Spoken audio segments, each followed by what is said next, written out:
I'm a king come round. Right, this is it's actually more for my benefit. Let me just kill the kinks. I mean, not literally. No, you never kill the kinks, man. Anyway, back in a second. I'm the fattest of death. I am on the man. There's a strange smell in here. It smells like cigars. Anyway, so Gommy's workshop. From guns to suspension, hydraulics, thermodynamics, it's all related. Anyway, so custom stuff for Colin's drag bike, right? Now the fashion and trend seems to be rear shocks on drag bikes, and we've seen some really good YouTube videos which I'm going to emulate. And basically what it is you pull away from the lights on your drag bike and the rear shock compresses, but it stays compressed. It doesn't come back open again. Not until you get to the end of the quarter mile. The force is off the, you know, the torque force is off the rear swing arm. And then when you come back, the shock slowly undoes. Now, I have done this before. Do you remember, for those that watch the channel, the Olins one, where the guy said, "Oh, I've got no damping."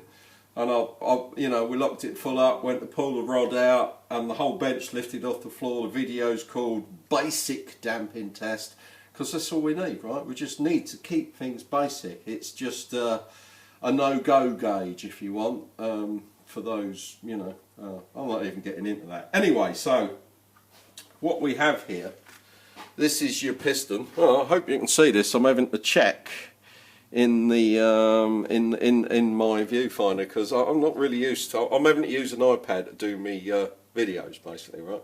So this is your piston head. This sits inside your shock. This pushes through the fluid, and these things here are called shim stacks. Now, I've modified these shim stacks, which is why they don't look equal. They're odd, right?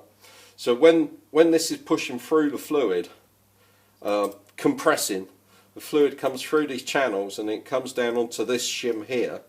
Now this shim here, I've re-annealed this. This is actually quite soft. It's very flexible. So it's going to give me a really fast compression shot. So vomp, like that. Vomp, bosh, job done, like compressed. Now, when the shock's compressed, the spring wants to pull this back through the fluid, right? So I've got to fight that spring and make this come back. I'm not even getting into damping controls yet, that's another thing, right? Make this come back as I want it to. Now, on its return stroke, the fluid comes, I don't know if you can see this, I'm going to have to use this torch. The fluid comes through these channels. I'm having to hold this under my neck, by the way. Comes through these channels here. I don't know if you can see this because I can't see what's going on in the screen. And then when it comes up through these channels, it hits this stack at the top. Now, I've added 3 stacks to that, 3 shims to that so far. I might go one further. And as we were just talking about damping controls, right? This is your main damping control right here in the centre. Now I can depress this in, and as you can see, what you have there now is just a hole. This is your bypass. Okay, this comes through, see that hole there? That comes through. I hope you can see all this on the screen. Yeah, of course you can. I'm having a look. That's your bypass, right? That's to adjust how far this moves in both directions and gives your fluid, your suspension fluid, a path of least resistance. There it works, right? That is controlled by this rod here, which sits in the bottom. Now, watch the birdie. I hope you can see this. And then boink, see, we no longer have a hole. Right, that's this rod here, okay? This rod is controlled by this screw. On this particular shock, this screw will be a taper inside. It'll be like a round, an ice cream cone. There you go. I was going to say a round pyramid, but an ice cream cone works well, right? In here, this is attached to a metal ice cream cone.